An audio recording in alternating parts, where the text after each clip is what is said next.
Hello, everyone. Funny news from China.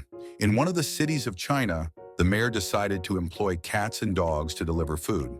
Now they can find work on the internet, filling out a simple questionnaire, move around on bicycles, cars, skateboards.